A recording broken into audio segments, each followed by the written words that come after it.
The power grid has no storage, no battery as you imagine. But those black and white stripes from the 1950s had already reached a physical dead end. They could only hold around 20 characters, too little to identify an engine component. That is why the QR code was born. A quiet surface became a two-dimensional hard drive, able to correct itself even when torn apart. That is why the QR code was born. Meanwhile, fiber optics glass strands thinner than hair are firing light across oceans almost instantly. How did QR defeat the limits of space itself? Meanwhile, and if they are cut, what actually happens? Welcome to Everyday Things Explained. The paradox of speed. You assume satellites are faster because they are in the sky.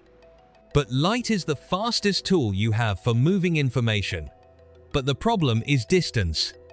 A geostationary satellite sits about 35,786 kilometers above Earth.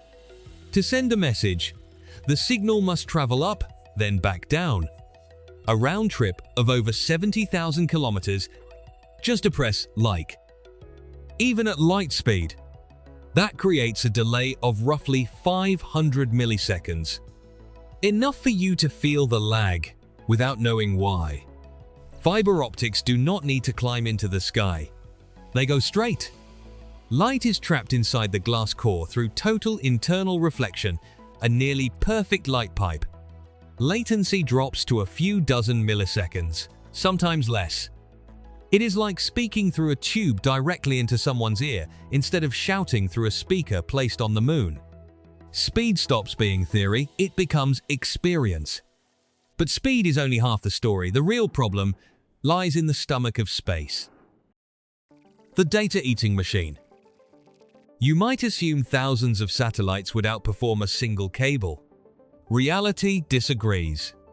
One fiber optic cable can consume more data than an entire fleet of satellites. Satellites are limited by the radio frequency spectrum. A finite resource like lanes on a highway, you cannot add infinite lanes. You can only divide them and compete. Fiber optics use light instead. Not just one color. Dozens, even hundreds of wavelengths travel in parallel inside the same strand. Each wavelength is its own lane. The result, a cable as thin as your finger can transmit tens of terabits per second. That is what happens when you move from radio to optics. A simple analogy. Satellites are trucks stuck on a crowded, pothole-filled road. Fiber optics are high-speed trains running on dedicated tracks. One carries packages, the other carries entire cities. But building those tracks on the ocean floor is not romantic. It is a mechanical nightmare. Hell at the bottom of the ocean. You are protecting a glass strand, thinner than hair, and placing it under pressures that can crush a submarine. The solution? Not one protective layer. A glass core wrapped in waterproof gel, then a copper conductor, then steel reinforcement, then an outer plastic sheath against corrosion. In total, up to 8 layers. Like stuffing a noodle inside a steel pipe and dropping it into a never-ending earthquake. The seafloor is not still. It slides. It vibrates.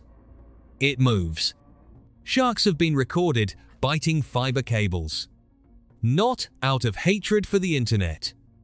They mistake electrical signals for prey. But the biggest threat is human.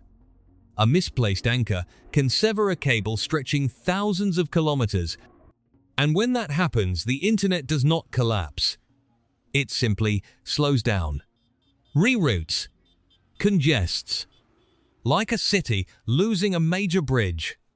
But lose multiple bridges at once, everything stops. The politics of cables.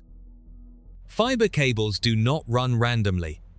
They converge at points called landing stations, where ocean cables surface onto land. Whoever controls these points controls the flow of data. This is not just engineering. It is geopolitics. Imagine your entire city's water supply passing through a single valve in your neighbor's house. Would you sleep well? Nations understand this. They protect, monitor, even compete to route cables in their favor. A war without gunfire, but capable of paralyzing economies. So, if fiber is this powerful, why do satellites still exist? The wireless illusion. Satellites are not useless. They solve problems where cables cannot reach. Remote islands, deserts, war zones. They are the coverage layer. But fiber is the backbone. You live in a wireless world, run by millions of kilometers of wire beneath the ocean. A system that is fragile, cold, and extremely efficient. Now you understand why your internet survives storms. But the next question is more interesting. Why did we once dummy tires into the ocean to save coral and end up creating an ecological disaster?